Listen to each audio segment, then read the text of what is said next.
하나님 말씀은 요한복음 3장 16절 말씀이 되겠습니다. 요한복음 3장 16절 말씀, 신약성경 146쪽에 나와 있습니다.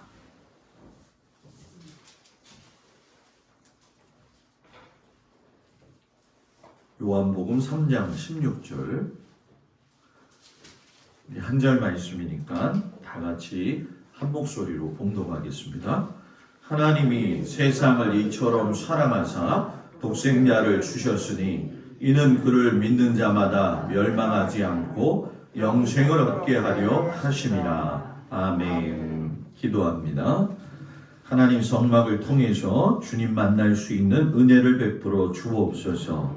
지혜와 계시의 영을 부어주사 하나님의 말씀이 들릴 때에 깨닫게 하시고 우리의 삶에 잘 적용하여 살 수 있도록 은혜 내리어 주옵소서. 예수님의 이름으로 기도드렸습니다. 아멘. 할렐루야. 아멘. 성막 세 번째 시간이죠. 우리가 성막을 배우면서 이제 다음 주부터는 문에 대해서 배우고 번제단에 대해서 이제 본격적으로 들어가게 될 겁니다. 그에 앞서 가지고 성막을 우리가 배우면은 중요한 것들을 깨닫게 되는데 무엇을 깨닫느냐, 이 부분에 대해서 오늘 저녁에 같이 좀 은혜를 나누려고 합니다. 성막을 통해서 공부하면 하나님께서 10가지의 은혜를 우리에게 보여주셔요. 그 중에 첫 번째가 뭐냐 하면 하나님을 만날 수 있는 길을 발견하게 되어지는 거죠. 목사님, 다른 말씀을 통해서도 하나님 만나지 않습니까? 그런데 우리가 성경을 볼 적에 깨달아야 될 것이 무엇이냐면 하나님은 신약의 예수님을 나타내실 때에 구약의 표징들을 다 준비해 놓으셨어요. 그렇기 때문에 이 성막을 통해서 하나님께서 만들어 놓은 약도를 볼 수가 있는데 가장 중요한 것이 뭐냐 하면 하나님께서 사람을 만드셨을 적에 그 사람이 하나님 보시기에 참 좋았는데도 불구하고 사람의 연약함이 있어요. 그건 뭐냐 하면 범죄하고자 하는 죄의 속성이 들어가게 되니까 계속적으로 하나님하고 멀어지려고 하는 습성들이 있다는 거죠. 자동차를 나가서 타고 가다가 만약에 그 속도보다도 더 초과했을 경우에는 벌금이 나오죠. 우리가 마스크를 지금 안 써도 10만 원의 벌금이 나오잖아요. 근데 죄를 지었을 적에 하나님께서 우리에게 벌금을 매기신다고 한다면 참 좋지요. 벌금 내면 괜찮으니까. 그런데 우리가 죄 짓고 난 이후에 우리의 죄값을 벌금으로 대체할 수 있느냐? 없다는 거예요. 그리고 감옥에 들어가서 몇 년 동안 살고 나오면 되지 하는 마음이 있더라도 실상 죄에 대한 문제는 감옥에 들어갔다 온다고 해도 해결될 수가 없다는 거예요. 저와 여러분이 가지고 있는 이 본질적인 죄의 문제는 그 자체가 결론이 사망이라는 거예요. 그러니까 이 사망에 이르면 하나님의 사람이 사망에 이르면 하나님의 음성을 못 듣는 것처럼 믿지 않는 자들은 더할 것도 없이 하나님과의 관계가 끊어지게 되어지는 거죠. 우리가 동막골에 살고 있지만 동막에 있는 사람들뿐만이 아니라 우리가 온 세계의 사람 또 이 나라에 있는 사람들이 예수 믿기를 위해서 간구하고 기도해야 될 건 뭐냐면 한 번 죽음은 영원한 죽음이기 때문에 되돌릴 수가 뭐예요? 없다라는 거예요. 그런데 중요한 건 뭐냐? 하나님은 죄를 짓고 있음에도 불구하고 우리로 하여금 뭐예요? 하나님의 자녀가 될 수 있는 길을 열어놓으신다는 거죠. 그 사랑이 너무나도 크다라는 거예요. 그래서 이 성막을 보게 되면 하나님이 우리를 사랑하시는 그 사랑의 크기를 굉장히 볼 수가 있는데 사람이 인생 가운데 태어나가지고 가장 중요한 것은 뭐냐? 하나님 만나는 거예요. 예수 믿고 뭐예요? 구원받는 거예요. 어떤 사람들은 이것을 굉장히 별거 아닌 것처럼 이야기를 해요. 아무리 부자라 할지라도 자기가 고통이 크다고 한다면 그 고통이 자신의 최고통이 된다고 느끼는 게 사람이잖아요. 좀 못 살아도 괜찮아요. 몸이 좀 연약해도 괜찮아요. 그러나 하나님을 만나지 않고 사는 건 그건 세상에서 여러분 뭐예요? 제일 불쌍한 존재라는 거죠. 성막은 그러기 때문에 하나님을 만나러 가는 길을 가르쳐 주시는데 지난번에 이제 다음 주에는 제가 여러분들한테 법궤를 가지고 내려와 가지고서는 보여드리겠지만 이 성막에서 이야기하고 있는 거기서 내가 너와 만난다라고 하는 얘기는 결국 법궤 위에 속죄소 위에 하나님과 죄 지은 인간이 만남으로 인해서 죄사함 받는 자리가 속죄소라는 거예요. 그 속죄소에 대한 부분을 신약 시대로 옮겨서 이야기한다고 한다면 십자가에 흘리신 그 십자가에 피 흘리신 현장, 그리고 그것이 동떨어져 있는 것 같지만 내 삶에서 예수 그리스도를 믿을 적에 예수 그리스도의 보혈의 은혜는 나에게 지금도 여러분 뭐예요? 적용되어진다는 거죠. 그러니까 인생 가운데에서 제일 기쁘게 살 수 있는 방법이 하나님을 만나는 방법인데 사람들은 하나님을 만나려고 하지 않고 자기가 원하는 신을 만들어내서 거기에다가 위로를 받으려고 해요. 저는 제가 목사라서 그런 게 아니라 제가 제일 살면서 사람이 만물의 영장이고 하나님께서 만드신 귀한 형상인데 제일 미련한 게 뭘까? 전 생각을 해봤어요. 근데 이 제일 미련한 게 어디서 나오느냐? 우리나라 같은 경우에는 고사 지낼 때예요. 고사 지내면 뭐가 따나요? 네? 시루떡. 야, 우리 권사님은 시루떡이 먹고 싶으신가 보다. 저는 고사 지내면 제일 먼저 생각나는 게 이겁니다. 뭐예요? 권사님, 제가 돼지머리는 아니에요. 이 돼지머리가 생각이 나죠. 이 돼지머리도 급이 있어요. 죽을 때 잘 죽어야 돼요. 갑자기 충격받아 죽어가 이러면 안 되죠. 죽을 때 스멀스멀 기분이 좋아갖고 웃음을 짓게 되면은 값이 더 나가잖아요. 그런데 만물의 영장이 돼지 머리를 앞에다 갖다 놓고 콧구녕에다가 5만 원짜리 집어넣고 입에다가 5만 원짜리 집어다 놓고 거기에다가 뭐예요? 미련 맞게 절을 한다는 거예요. 거기서 뭔가 해결점이 나올 것으로 생각해요. 하루는 제가 교육 전도사 때 어떤 일이 있었냐면은 전도사님 우리 집 차 샀는데 전도사님이 와서 기도해 주시면 안 되겠어요? 그러더라고요. 그래서 아니 뭐 새파랗게 젊은 전도사가 무슨 기도를 하냐고. 그래가지고 친구네 이제 집이었기 때문에 이제 놀러도 갈 겸 새 차도 구경할 겸 갔더니만 그 아버지가 예수를 안 믿어요. 그러니까 어떤 일이 벌어졌느냐? 야, 막걸리를 갖다가 바퀴에다가 부으면서 고스란히 그러는 거예요. 아니 세상에 바퀴에다가 막걸리를 부어가지고 차 사갖고 안 난다고 한다면 막걸리 그 정도 갖고 되겠어요? 그냥 막걸리 그 뭡니까 양조장에 갖다가 푹 담가 놓는 게 낫지. 사람이 제일 똑똑한 것 같으면서도 제일 미련하다는 거예요. 참 한심스럽기가 그지없는 거죠. 인생 가운데에서 여러분들이 하나님을 만날 수 있었다는 건 굉장히 큰 복 중에 복입니다. 그런데 여기서 한 가지, 복을 받을 때에 우리가 생각하는 복이 항상 물질적인 것과 육체적인 강건함하고 연결시켜질 때가 많아요. 그런데 여러분, 육체적인 강건함이 좀 부족하고 물질적인 것이 좀 부족하다 할지라도 예수를 만나서 인격적인 삶으로 변화되어지는 것이 큰 은혜인 줄 믿습니다.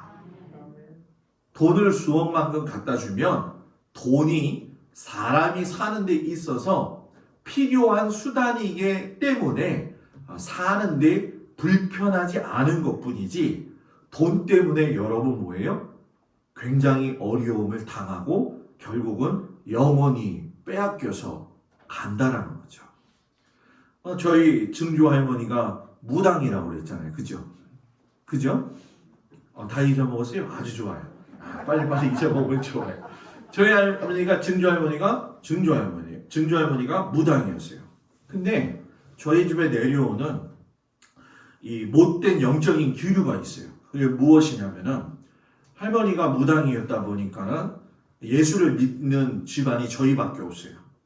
저희 큰 고모님이 돌아가셨는데 이분이 저희 형제가 아버님의 형제가 딸 5에 아들 5이었는데 딸 하나는 기차 소리에 놀래가지고 돌아가셨고 또 딸 한 분은 화장실에 빠져가지고 돌아가셨어요. 그래서 8가정인데 되었는데 이 제일 큰 고모가 돈에 욕심이 많아요. 그 아들이 저하고 나이가 똑같아가지고서는 같은 학교를 나왔는데 공부를 참 잘했어요. 고려대를 나와가지고 삼성 계열에 있다가 있었는데 그 고모님이 밑에 동생들한테 좀 돈을 떼이셨어요. 돈을 떼이셨는데 문제는 뭐냐면 돈에 의해서 사람이 사로잡히니까 우울증이 온 거예요.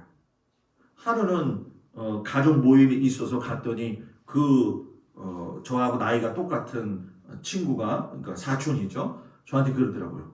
동수야, 너는 목사의 길을 걸어가고 있으니까 우리 엄마를 좀 위해서 기도해 주면 안 되겠니? 사람이 얼이 빠졌다 이렇게 얘기를 하잖아요. 그죠? 얼이 빠진 얼굴 모습을 보게 되면 핏기가 하나도 없어요. 그 고모님을 붙들고 기도했는데 기도가 들어가겠어요? 안 들어가겠어요? 안 들어가죠. 하나님, 이 고모님을 불쌍히 여겨주세요. 갑자기 전화가 왔어요. 며칠 있다가 5층에서 떨어지셔가지고 자살을 하신 거예요. 할머니의 영적 기운이 막 스쳐 내려오기 시작을 하는데 무서워지기 시작을 하더라고요.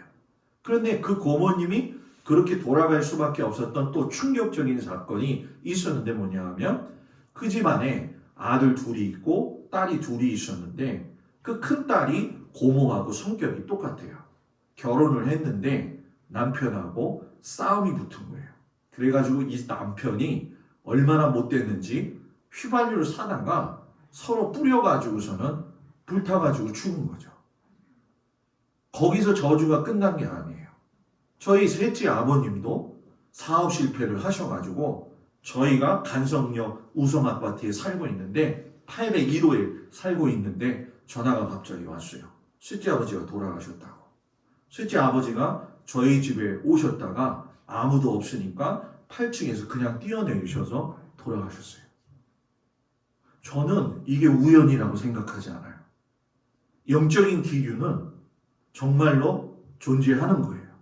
그래서 저희 집이 예수 믿고 난 다음에 집에 여러 가지 문제들이 막 생기는 걸 보니까 그 화살이 누구한테 오고 있어요? 예수 믿는 저희 가정한테 오겠죠. 그걸 이겨내가지고 가는 게 보통 어렵잖아요. 그거를 이루고 지금까지 이렇게 왔는데 제가 저희 집에 그 내력을 이야기하는 게 덕스럽지 못한 게 아니라 하나님이 살아계신 가정과 살아계시지 않은 가정의 차이가 얼마만큼 중요한가를 여러분들한테 가르쳐 드리기 위해서 그런 거예요.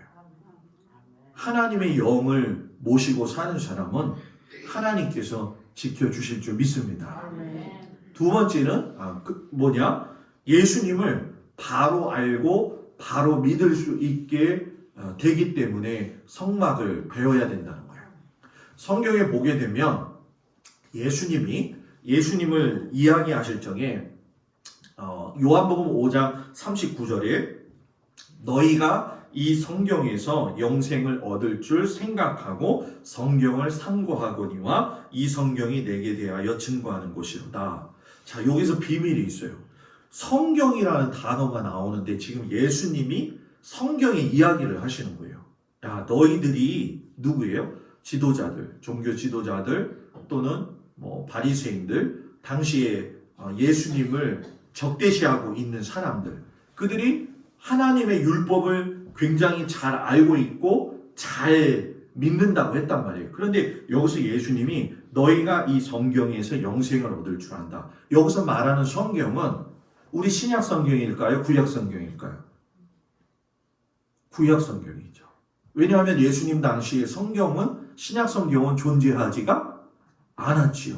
그러니까 여기서 예수님은 구약 성경에서 너희가 영생을 얻을 줄 알고 구약 성경을 늘 보지만 구약 성경이 내게 나에 대한 것을 뭐예요? 증거한 것이다 라고 이미 말씀을 하고 계셨다는 거예요. 그리고 두 번째 뭐냐?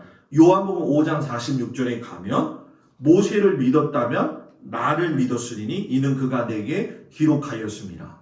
너희가 따르고 있는 모세가 한 모든 말은 나에 대한 이야기다. 구약의 말씀의 완성이 나다라는 거죠. 그러니까 출애굽기부터 우리가 모세오경은 잘 아시는 것처럼 창세기, 출애굽기, 레위기, 민수기, 신명기는 모세가 지었잖아요. 그러니까 모세가 지은 이 오경 자체가 나라는 거예요.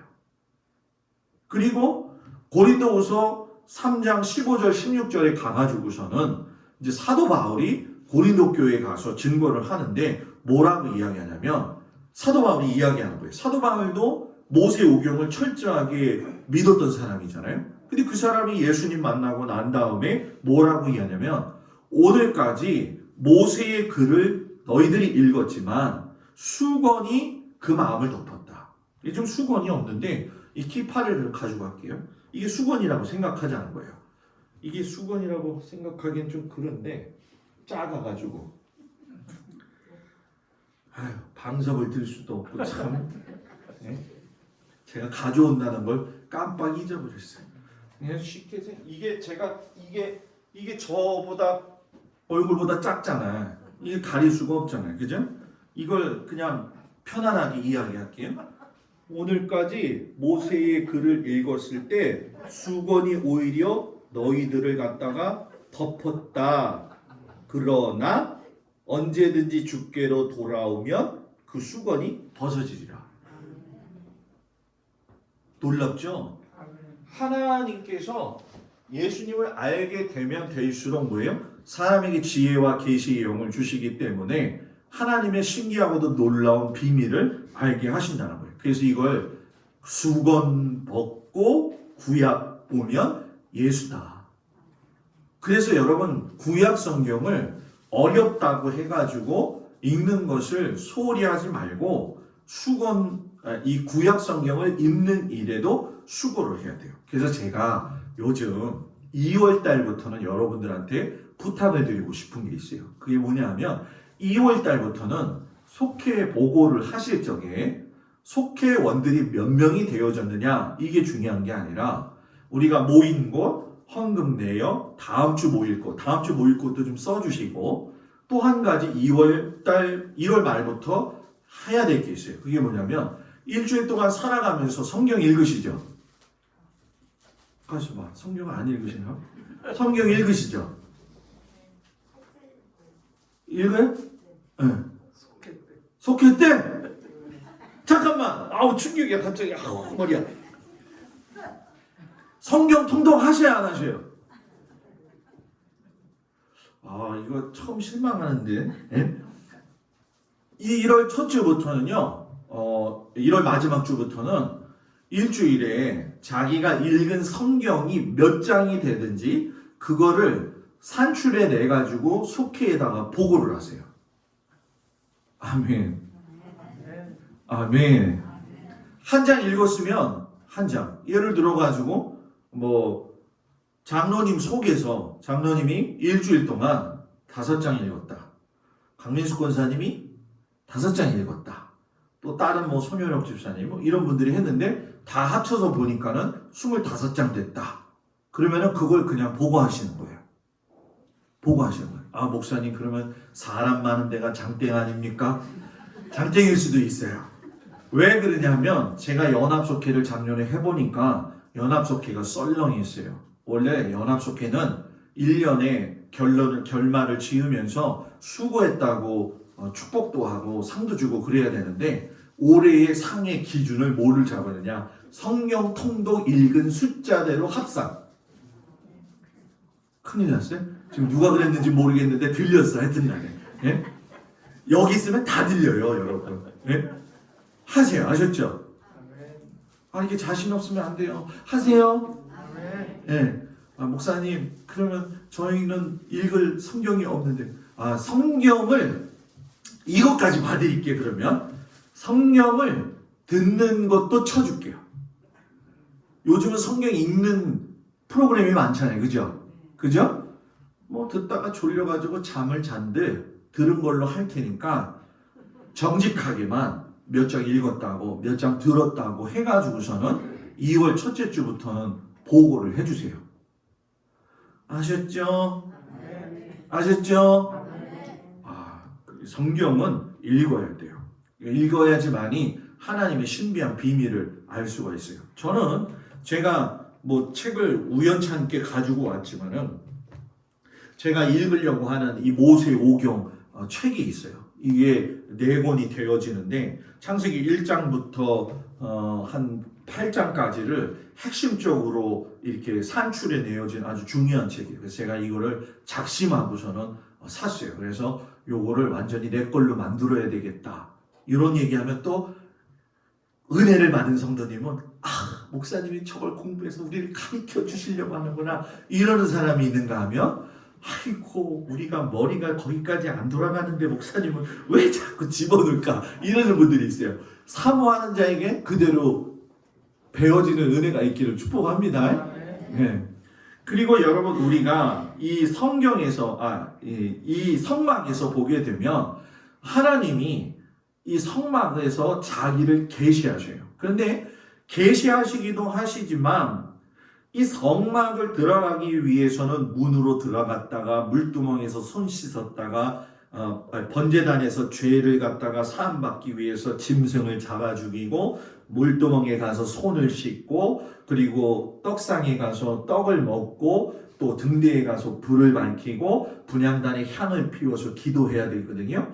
거기에는 모든 사람이 하나님 앞에 회개하고 돌아서고 바르게 서는 방법이 그대로 있어요. 그래서 성막에는 하나님의 은혜가 하나님으로부터 계속 강같이 하수같이 흘러내린다는 거죠. 그리고 무엇보다도 중요한 것은 이 성막을 통해 가지고 우리가 교회를 어떻게 이끌어 가야 되느냐라고 하는 것을 알 수가 있는데 그 중에 제일 중요한 건 제가 지난번에도 여러분들한테 그런 이야기를 했지만 성막의 지도자는 모세 그리고 모세를 도왔던 누구요? 아론.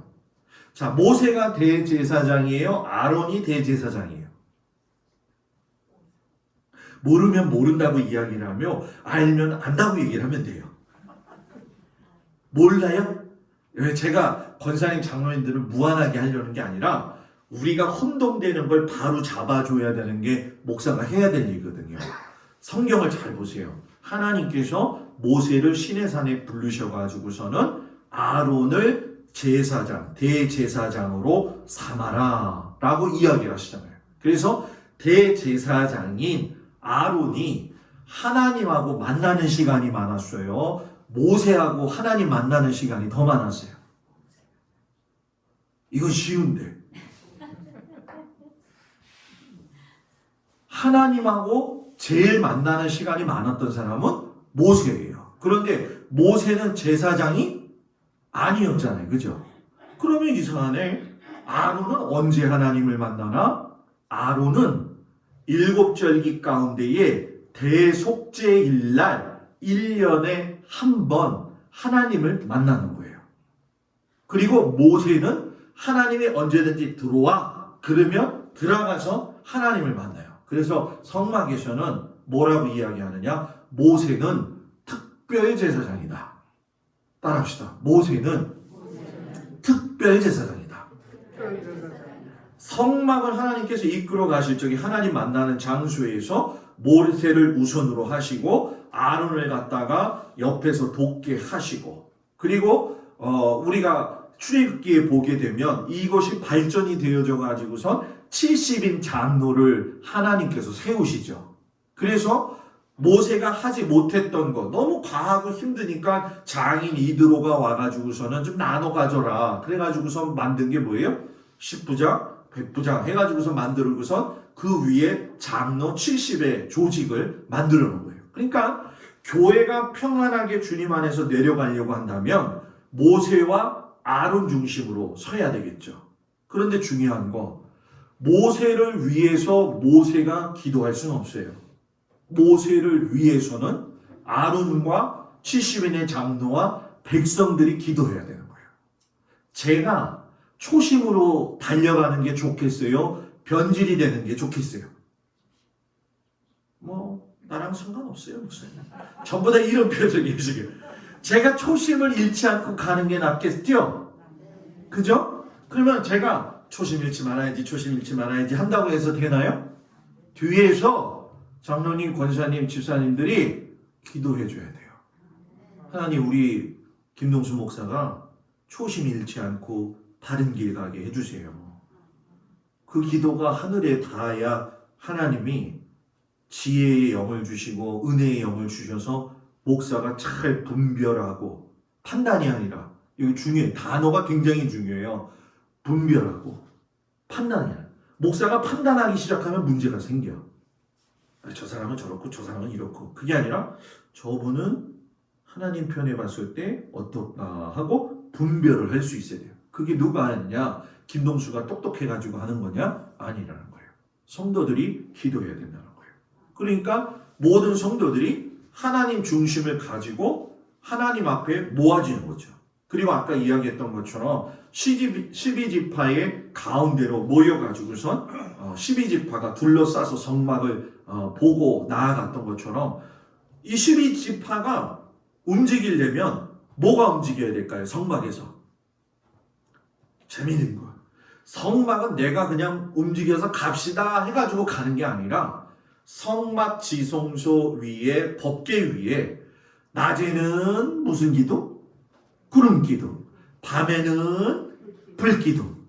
낮에 구름 기둥이 동동동동동동 떠오르면 떠나라 하는 신호예요. 그때에 12지파 가운데에서 레위 지파는 12지파에 들어갈까 안 들어갈까? 안 들어가요. 므낫세하고 반지파가 있잖아요. 그죠? 이 레위 지파는 특별한 지파예요. 그러면 그러죠. 목사님, 왜 레위 지파는 하나님께서 사랑하셨나요? 이유가 있어요. 미드라시에 보게 되면, 이제는 우리 교회는 미드라시가 뭔지 알잖아요. 그죠? 미드라시에 보게 되면 모세가 시내산에 올라갔는데 하나님이 화가 나신 거예요. 왜 화가 나셨어요? 저 밑에서 모세가 내려오지 않는다고 뭘 만들었어요? 송아지를 만들었잖아요. 그 송아지를 만들었을 때에 하나님께서 모세를 내려보내셨어요. 모세가 내려가 가지고서는 너희들이 죄를 지었다. 근데 달려드는 사람들이 있으니까 미드라시에서 모세가 뭐라고 이야기하냐면, 나를 위해서 하나님 앞에 죄 지은 저들을 처벌할 사람, 죽일 사람. 그때는 막 그 구약 성경 보면 무섭잖아요. 그죠? 그때 제일 먼저 나와서 순종한 지파가 레위 지파예요. 그래서 하나님이 레위 지파를 갖다가 뭐예요? 들어 사용하셔가지고 하나님의 성전의 일들을 감당하게 하신 거죠. 그래서 이 레위 지파가 동서남북으로 있다가 구름이 동동동동 떠오르게 되면은 뭐예요? 고앗 자손들이 나가고 다른 갓 자손들이 나가가지고서는 뭐예요? 성막을 분해를 해가지고서는 어깨에다 메고 가는 것이 바로 성막의 운반 방법이었다는 거예요. 그러니까 우리 교회도 하나님이 우리 교회를 사랑하실 적에 하나님의 역사가 나타내려고 한다면, 첫 번째는 뭐예요? 모세와 아론, 지도자 중심. 두 번째는 뭐예요? 하나님 중심으로 저들을 잘 갈 수 있도록 중보기도. 그리고 뭐예요? 12지파인 우리들이 하나님 앞에 순종할 수 있는 믿음의 태도가 있어야 된다는 거죠. 그리고 성경에서 50장이 성막만 이야기하고 있어요. 출애굽기에서 13장, 레위기에서 18장, 민수기에서 13장, 신명기에서 2장, 히브리서에서 4장. 그래서 성경 전체에서 단일 주제로 성막의 비중이 제일 많아요. 그렇기 때문에 성막은 쉽게 볼 것이 아니라 하나님의 진리가 담겨져 있다는 거죠. 그리고 네 번째 중요한 건 뭐냐? 성막은 죄인이 구원받는 장소이기 때문에 중요하다는 거예요. 제가 언젠가 여러분들한테 이야기했죠. 선악과는 먹는 날에 반드시 죽는다. 그걸 해결할 수 있기 위한 방법은 뭐냐? 누군가 죽어야 누군가 산다. 누가 죽었으니까 내가 살았어요? 예수님이 죽으셨으니까 내가 산다는 거죠. 이거를 다른 말로 이야기할 적에 복음은 두 바퀴 위에 굴러가게 되어져 있다. 예수님이 죽음으로 말미암아 내가 살게 되었다는 거예요. 그러니까 예수의 피 흘림이 없이는 죄 사함이 없다는 거예요. 그래서 여러분 예수의 피밖에 없네. 나의 죄를 씻기는 예수의 피밖에 없네. 이 찬송이 굉장히 귀중한 걸 모르죠. 만약에 나의 죄를 씻기는 예수의 뼈다귀밖에 없네. 되겠어요? 뼈다귀에는 능력이 없어요. 예수의 뭐가 있다고요? 피의 능력이 있다는 거예요. 그래서 저는 항상 기도할 적에 교회를 위해서, 성도들을 위해서, 저를 위해서 기도할 적에 제일 원칙이 있어요. 그게 뭐냐면 하나님께서 이 시간 저하고 여러분들이 떨어져 있어도 저는 기도할 때 이렇게 기도해요. 하나님께서 이 시간 성도들 있는 곳에 함께 하셔서 주님의 그 피 묻은 손으로 머리 위에 안수하여 주셔서 주의 보혈이 머리 위로 흘러내리시사 모든 말초 혈관들을 깨끗하게 하시고 눈과 코와 귀와 입술을 강성케 하시고 심장을 튼튼하게 하여 주시고 폐부를 갖다가 하나님께서 지켜주시고 그 다음에 왜 5장 6복 가운데에서도 중요한 장도 하나님께서 붙들어 주시고 모든 기관의 혈류들이 잘 흘러가도록 예수의 보혈로 녹여주시옵소서. 이렇게 기도해요. 성도들을 위해서 기도할 때 다 덮는 거예요. 뭘로? 예수의 피로. 그래서 여러분들이 자녀들을 위해서 기도할 적에 이렇게 기도하잖아요. 하나님 우리 아들이요 이 문제를 가지고 지금 있는데 이게 잘 돼야 됩니다.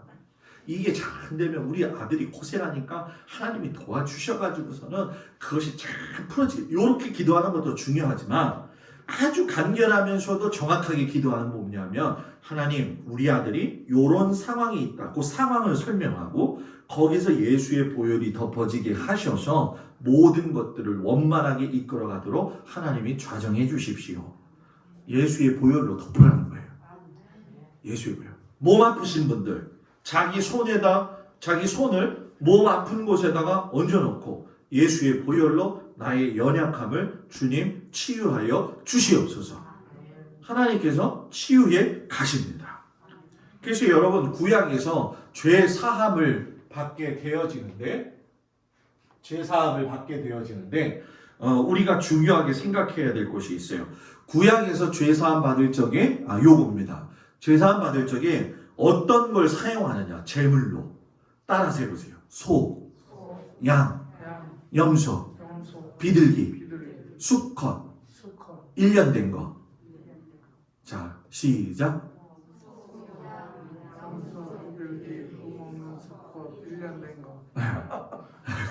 저는 왜요? 소, 양, 염소, 비둘기 1년 된 거 수컷. 소, 양, 염소, 비둘기 1년 된 거 수컷. 그럼 목사님, 그게 뭐가 중요한데요? 중요하죠. 우리가 궁금하잖아요. 아니 왜 하나님은 소, 양, 염소, 비둘기를 갖다가 제물로 사용하셨을까? 성경에 나와요, 안 나와요? 안 나오죠? 미드라시에 보면 나와요.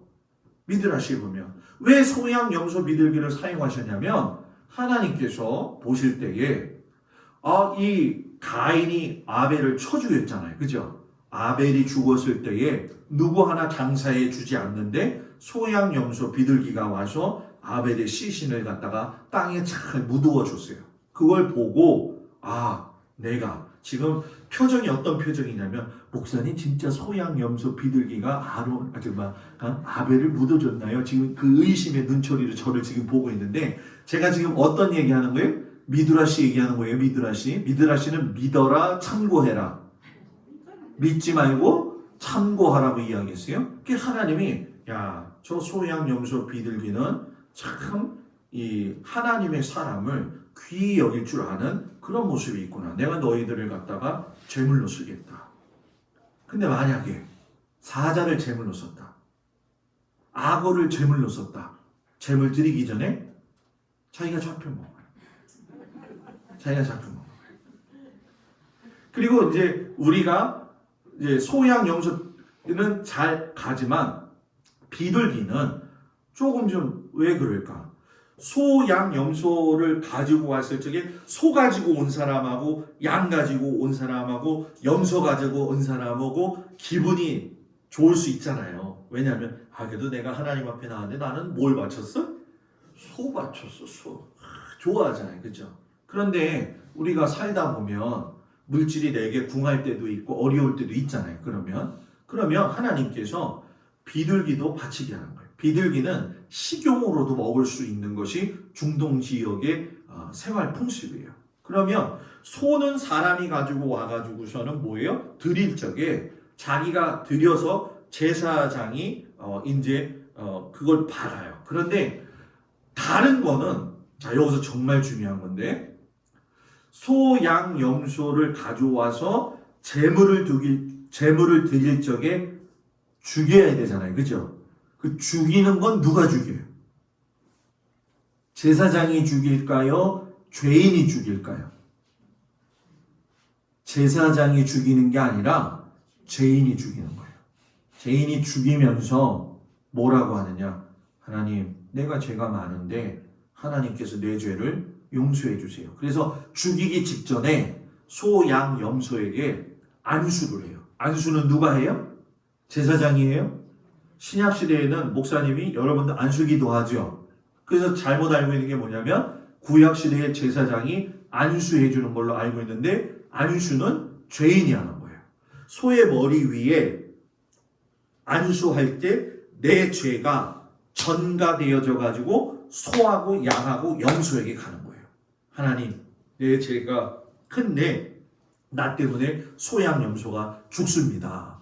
그러면서 소, 양, 염소를 죽이는 거예요. 그런데 가난하고 좀 어려운 사람은 부끄럽잖아요. 그죠? 그러니까 비둘기는 그 죄인이 잡질 않아요. 누가 잡느냐? 대제사장이 잡아요. 손에다 깍지를 껴가지고서는 비둘기의 목을 요 엄지손가락으로 콕 누르면서 죽이면서 당신의 죄가 사해졌습니다 하고서는 이 선언을 해줘요. 이 얘기는 무슨 얘기냐? 하나님은 없다고 하는 사람, 불쌍하다고 하는 사람, 소외되겠다고 생각하는 사람들을 불쌍히 여기시고 부끄럽게 하지 않으시는 분이다. 부끄럽게 하지 않으시는 분이다. 그거밖에 못해요. 이게 아니라 너의 최선의 모습이 그거구나 라고 뭐예요? 하나님께서 제사장을 통해서 보여주신다는 거죠. 그래서 기르기 쉽고 안수하기 쉽고 죽일 때 공격적이지 않은 것들을 제물로 사용하시는 거죠. 그래서 안수를 하게 되면 그것이 짐승이었지만 하나님 앞에 정결한 제물이 되는 거예요. 그러나 안수를 하지 않는 건 말 그대로 뭐예요? 짐승일 뿐이라는 얘기죠. 그래서 우리가 교회의 성물 같은 것도 굉장히 중요해요. 하루는 갈보리 교회에서 제가 부목사 사역을 하고 있는데 그 교회는 서울대 나온 사람은 서울대끼리 모여요. 예전에. 지금은 어떤지 잘 모르겠어요. 그 장로님, 여자 장로님 한 분이 저한테 전화가 왔어요. 목사님, 교회가 이제 막 옮기는 과정이었었어요. 강남에서 있다가 강북으로 옮기고 있는데 목사님, 저희 집에 좀 오실래요? 그래서 왜요? 그랬더니 저희 집에 소파가 있는데 좀 새 거 좀 들여놓으려고요. 그래서 왜요? 근데 왜 오라고 그러세요? 그랬더니 새 거를 가지고 오니까 이 소파를 교회 갖다가 잘 놓으셔서 쓰시라고. 오라요? 안 오라요? 안 옳죠. 그죠? 하나님의 성물을 자기가 쓰던 걸 갖다가 놓는 건 아니라는 거예요. 근데 그 실수들을 하더라고요. 그러니까 우리가 그런 실수들을 하지 않도록 하나님 앞에서 신앙 훈련이 좀 돼야 될 필요가 있죠. 그리고 나서 이제 성령이 인도하시는 것을 갖다가 우리에게 어떤 것인지를 보여주시는데 제가 아까 말씀드렸던 것처럼 구름이 동동동동 떠야 된다고 그랬잖아요. 그런데 광야에서 몇 번 떴냐? 41번. 요단강 건너서 가나안 땅에 들어감으로 인해 가지고 42번으로 맞춰집니다. 마태복음에 보게 되면은 여러분 뭐예요? 예수님께서 이 땅에 오셨을 때 아브라함부터 시작해 가지고 예수님 오실 때까지의 계보를 나누어 가지고 3대 족보에 걸쳐 가지고 이야기했을 때 몇 대까지 나오느냐? 42대까지 나와요. 성경이 앞뒤가 여러분 뭐예요? 딱 맞아 있다라는 거죠. 그렇기 때문에 우리가 보면서 느끼지만 고핫 자손이 메고 갔다고 이야기하는 것처럼 모세가 우리 오늘 갑시다 날씨도 좋은데 그게 아니라는 거예요. 하나님이 움직이셔야지 움직였다는 거죠. 교회는 가정은 하나님이 원하시는 방향으로 서가야 된다는 거예요. 그래서 여기서 정말 중요한 게 있어요. 따라해보세요. 교회는 민주화되지 말고 복음화되어야 한다. 네, 민주화되지 말고 거수를 해가지고서는 이렇게 결정합시다. 원래는 사회적인 현상의 모습이죠. 그런데 교회가 기도하는 사람들이 많으면 잡음이 없어요. 잡음이 없어요. 인간적인 생각이 들지 않기 때문에 그런 거죠. 그리고 신앙생활을 전체적으로 갖다가 볼 수가 있어요. 문에 들어가면서 예수 믿고 구원받은 게 뭔지 구원론에 대해서 이야기를 하고 그 다음에 번제단에 가서 죄사함 받는 걸 통해 가지고 자기의 죄가 씻김 받는 이 보혈론 그 부분 그리고 물두멍에 가서는 성령 받은 사람이 어떻게 살아야 되느냐. 그러면 구체적으로 성령 받은 사람은 등대에 가서 빛을 발하는 삶을 살아야 되고 떡상에 가서는 여러분 뭐예요? 말씀을 먹고 살아야 되고 기도하는 사람이 되어야 돼요. 어디 가서? 분향단에 가서는. 그리고 법궤에 가서는 누구를 만나요? 하나님을 만나는 거예요. 그리고 나서 성막이 가장 좋은 모형이기 때문에 그런데 성경에서는 성막과 지난번에 제가 이야기했던 성전이 있었죠. 그런데 성막과 성전에 더 먼저 이전에 하나님께서 보여주신 사건이 있어요. 그게 뭐냐? 방주예요. 방주는 배처럼 생긴 게 아니라 관처럼 생겼다. 네모나다는 거예요. 그런데 성경을 보게 되면 그 배에 문이 몇 개다? 한 개라는 거예요. 그 한 개로 수많은 짐승들이 들어갔어요. 그 한 개가 뭐냐? 오직 하나의 문. 다음 주에 문에서 배울 건데 오직 예수 그리스도가 아니면 구원받을 수 있는 이름을 우리에게 주신 적이 없다라는 거예요. 방주는 그리고 하늘을 향해서 창문이 열려 있어요. 관처럼 생겼다라고 하는 건 그 자리에 무덤을 파서 관을 넣으면 그 자리에 둘러넣어가지고 보이는 게 뭘까요? 하늘밖에 보이지 않는 거죠. 그 하늘만 보라는 얘기는 하나님만 바라보라는 얘기예요. 방주의 문이 열렸을 적에 비둘기를 보냈잖아요. 그 비둘기가 좋은 소식을 가져왔잖아요. 그런 것처럼 방주는 그 죽음의 홍수 가운데에서도 하나님과 연결되어지는 중요한 통로였다는 거죠. 그래서 굉장히 이 성경 자체를 보게 되면 방주를 통해 가지고 하나님께서 구원의 사역을 어떻게 펼칠 것인지도 보여주셨고 또 모세가 불뱀으로 인해 가지고선 죽을 수밖에 없었던 이스라엘 백성들을 노뱀을 만들어 가지고 바라보게 함으로 말미암아 십자가에 달리신 예수 그리스도를 표징으로 여러분 뭐예요? 보여주셨다는 거예요. 그러니까 성막 속에는 모든 하나님께서 계시하신 신앙생활 전체를 볼 수가 있다는 거죠. 그리고 복받는 길을 갖다가 뭐예요? 가르쳐 주신다는 거예요. 이 땅에서 복받는 거 아까 우리가 잠깐 그런 얘기를 했지만 제일 복받는 건 뭐냐? 물질적인 복, 건강의 복도 중요하겠지만 하나님이 천지 창조하시고 난 다음에 가장 축복의 말씀하신 게 뭐냐면 생육하고 뭐예요? 번성하라는 거예요. 생육하고 번성하라. 생육하고 번성하라고 했을 적에 우리의 생활 가운데 적용을 한다고 한다면 뭐냐면 계속적으로 뭐예요? 하나님 모실 때에 자양분이 공급이 되어져 가지고 열매들이 맺혀져 가야 된다는 거예요. 교회가 그래야 된다는 거예요. 성도들이 영적인 성숙이 생육하고 번성하는 거예요. 영적인 성숙을 하려고 한다면 누구에게 집중해야 돼요? 하나님에게 집중해야지 들을 수 있는 거예요. 성도로서 여러분들이 부르심 받았을 적에 정말 중요한 게 뭐냐? 내가 복받기 원한다 라고 한다면 하나님하고 사이클을 맞춰야 돼요. 지금도 우리가 보이지는 않지만 제가 자동차를 가지고 가서 라디오를 틀었을 적에 뭐가 맞아야지 들리는 거예요? 주파수가 맞아야지 들려지는 거예요. 근데 주파수가 보여요? 안 보여요?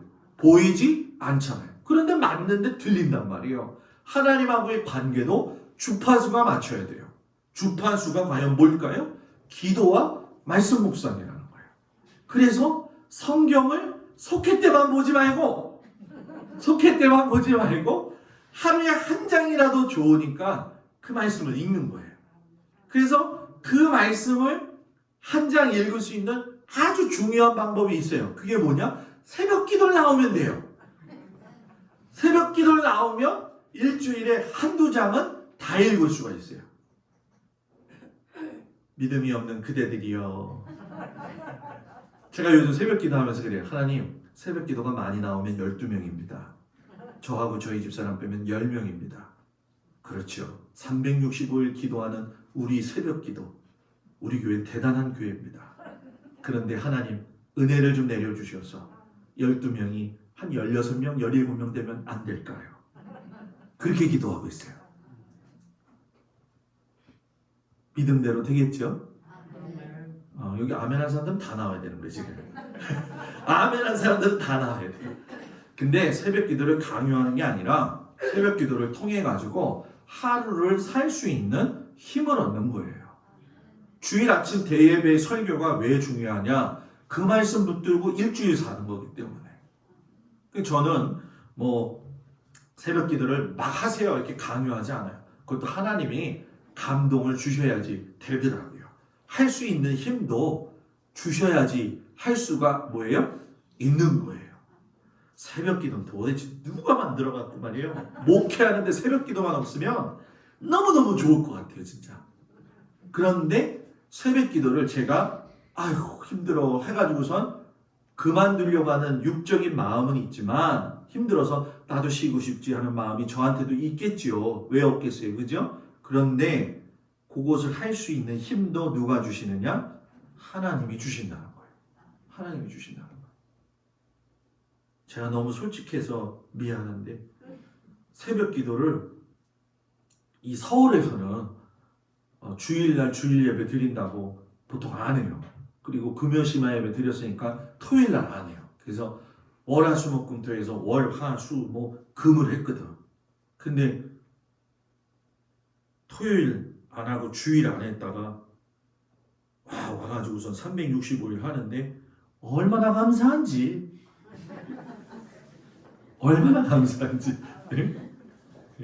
목사님 거짓말하지 마세요. 그런 얼굴로 보지 말고 감사한지. 왜? 실상 여러분 새벽 기도는 살아있는 순교 같거든요. 살아있는 순교 같아요. 이게 목사님이 나보러 새벽 기도 또 나오라는 얘기구나. 이러면 은혜가 떠나요. 그게 아니라 다 그 마음도 하세요. 새벽 기도 못 나오시는 방법, 못 나오시는 방법이 아니라 못 나왔을 때 할 수 있는 방법. 아침에 눈을 탁 떠가지고선 드러나 있을 때 있죠, 그죠? 그때 그냥 기도해요. 하나님, 내가 새벽 기도를 못 나갔다고 해서 하나님이 나를 버리시진 않지 않습니까? 왜 제가 드러나서 기도를 이야기하냐면 제가 아는 교수님이 군대에 가가지고서는 밤 기도를 하고 아침 기도를 하시는 분인데 할 수가 없더라는 거예요. 근데 거기는 취침 그러면 딱 이렇게 해가지고 자야 되잖아요. 군대에 있을 적에. 하나님이 지혜를 주시더라는 거예요. 내가 이렇게 드러나 있고 미안해요. 자빠져 있다고 해가지고 하나님이 봤을 때 이게 드러나 있고 자빠져 있는 게 아니라 우주에서 나를 바라보면 이렇게 뒤로 앞으로 엎어져가지고 하나님 앞에 기도하는 것처럼 보이겠다. 그 지혜를 주시더래요. 그래갖고 그 다음부터는 안 일어나고 그냥 자빠져가지고 기도했다는 거예요. 제가 왜 이야기하느냐? 어디서든지 그 자리를 기도의 자리로만 만들면 돼요. 참 좋죠, 그죠? 새벽 기도 나오랬다가 그것도 안 나오려는 것도 아니고 아주 이랬다 저랬다 하는데 마음의 평안을 누리라는 거예요. 신앙생활은 짐이 돼가지고 마음의 근심이 쌓이면 신앙생활 못하는 거예요. 상황에 따라 그걸 지혜롭게 할 수 있어야 돼요. 그러니까 내일부터 새벽기도 못 나오시는 우리 권사님들은 전혀 마음의 부담감을 갖지 말고 하나님이 내가 이렇게 둘러놓여 있어도 옆으로 있어도 내 기도를 뭐예요? 들어주신다. 아멘. 그런 마음 가지고 기도하시기 바랍니다. 그래서 구원의 확신이 있는지도 살펴볼 수 있고요. 내가 죄를 갖다가 해결했는지 번제단 가서 보면요 되게 재밌어요. 왜냐하면 번제단하고 무대에서 왔다 갔다 하는 사람들이 있어요. 이게 무슨 얘기냐면 예수 믿고 구원받았어요. 그런데 어떤 사람은 내 죄에 대한 걸 매번 고백할 때가 있어요. 원죄는 한 번 하면 된다. 자범죄는 하나님 앞에 그때그때 하면 되는 거잖아요. 그죠? 그런데 주일날 아침에 와가지고 우리가 딱 앉아가지고 기도할 적에 시작되어지는 게 뭐냐? 하나님 감사합니다. 그 다음에 형식적으로 나오는 게 뭐냐면 하나님 지나간 일주일 동안도 제가 하나님 앞에 죄 지은 것들이 너무나도 많은데 하나님 이 죄를 용서하여 주시옵소서. 그래서 설교 끝나고 예배 딱 끝나고 축도 딱 받고 집에 돌아갈 때는 죄 사함 받은 기분이 들어. 근데 수요일날 오면 어떻게 돼요? 주님 제가 또 죄를 저질렀습니다. 용서하여 주시오. 그리고 수요예배 끝나고 집에 가면 또 괜찮은 것 같은데 주일날 아침에 오면 또 폐잔병이 돼. 하나님은 폐잔병 되는 걸 원치 않으세요. 그러니까 기도를 바꿔야 돼요. 뭐라고 바꿔야 되냐? 하나님 난 죄 많은 인간이고 나 용서해 주세요. 그게 아니라 하나님 내 삶을 뒤돌아보면 죄가 지을 수 있는 많은 여건들과 환경들이 있는데 하나님이 저한테 지혜를 주셔서 단절할 수 있는 건 단절할 수 있게 하시고 받아들일 수 있는 건 받아들이게 하시고 결단을 잘 할 수 있도록 지혜와 명철을 주세요. 하나님도 힘들어요. 맨날 와가지고 잘못했어요. 그리고 집에 가서 또 저기 잘못하고 또 와가지고 또 잘못하고 그런 기도 하지 말고 하나님 지혜를 주세요. 그래가지고 기도도 단계가 올라가야 돼요. 목사님 나는 기도 못하는데. 기도 못하는 사람이 진짜 잘하는 사람이야. 기도를 정말 잘하는 사람들은 정말 피곤해요. 왜? 생각해내가지고 기도를 하려고 하니까 얼마나 하네. 그래서 어떤 경우에는 대표 기도 시키시면은 뭐예요? 창세기부터 나오죠. 그죠? 하나님께서 천지를 창조하셨어. 그래가지고 요한계시록까지 딱 간 다음에 뭐라고 이야기해요? 하나님 내가 구하지 못한 것도 들어주시옵소서. 그리고서 끝난단 말이에요. 그거 성경을 지으신 하나님이 들어도 피곤하겠어요? 안 피곤하겠어요? 피곤해. 아주. 그래서 저는 어디 가서든지 마찬가지지만 식사기도는 짧게 해라. 식사기도.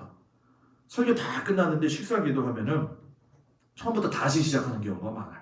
그리고 제 원칙 중에 한 가지가 뭐냐? 병원 신방 갔을 적에도 설교하지 말고 성경 한 구절 읽고 기도 한번 딱 하고 끝난다. 제가 병원에 있어 보니까 제가 저를 사랑해주는 우리 목사님이 찾아오셔가지고 은혜교회 우리 감독님이 찾아오셔가지고 김 목사 얼마나 힘들었다고서 내가 위로할게 하면서 하나님 말씀을 전해주시는데 설교를 40분을 하시더라고요. 저 그날 기절하는 줄 알았어요. 40분 설교를 들으니까 너무너무 힘든 거예요. 그래서 그때 제가 생각한 게 뭐냐? 내가 아무리 사랑한다고 해서 설교 많이 하는 건 좋지 않다. 간결하게 해야 된다. 그렇게 생각을 해요. 그래서 마지막으로 중요한 건 뭐냐? 하나님의 뭐예요? 일꾼이 된다는 거예요. 하나님을 만나서 진정한 믿음의 사람이 되어지면 여러분 하나님의 계시하는 걸 잘 알아들을 수 있어요. 근데 어설프게 만난 사람이 무서운 거예요.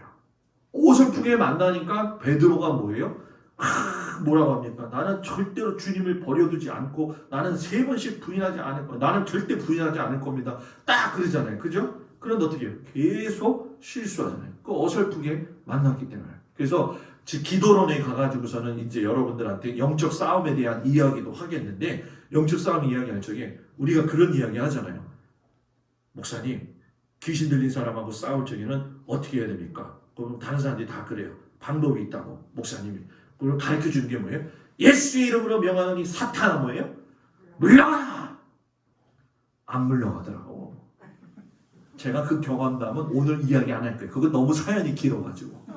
그거 한번 제가 했는데 그것도 하나님이 가르쳐 주시는 방법이 있어요. 그래서 어떤 목사님이 저한테 그러더라고. 김 목사 가가지고서는 보혈 찬송을 뜨겁게 부르고 주의 진리 위에 십자가 공기 높이 높이 들고 그거 찬양 열심히 하고 그 다음에 세리 기도할 적에 예수의 이름으로 명하니 사탄아 물러가자다. 절대로 안 물러가고 말떡 떠서 쳐다보는데 아주 난해하더라. 그러니까 어설프게 예수 믿고 어떤 사람들이 실수하는 줄 아세요? 가가지고서 예수 이름 명하더니 사탄아 물러가라. 그러면 너 나가세요. 이래 너 나가세요. 제가 그걸 경험해 봤다니까. 그거는 오늘 이야기 안 할 거예요. 다음에 이야기할 거예요. 사랑하는 여러분들이요, 담대하기도 좋긴 하겠지만 어설프게 예수 믿지 말고 잘 믿어가지고 하나님의 백성으로서의 삶들을 잘 감당할 수 있는 우리 모두가 되기를 축복합니다. 아멘. 기도합니다. 하나님, 사랑하는 성도들을 축복합니다. 하나님의 은혜를 부어주셔서 믿음의 은혜가 넘쳐 흐르게 하시고 성령 충만한 믿음의 백성들이 되어지도록 인도하여 주시옵소서. 예수님의 이름으로 기도드렸습니다. 아멘.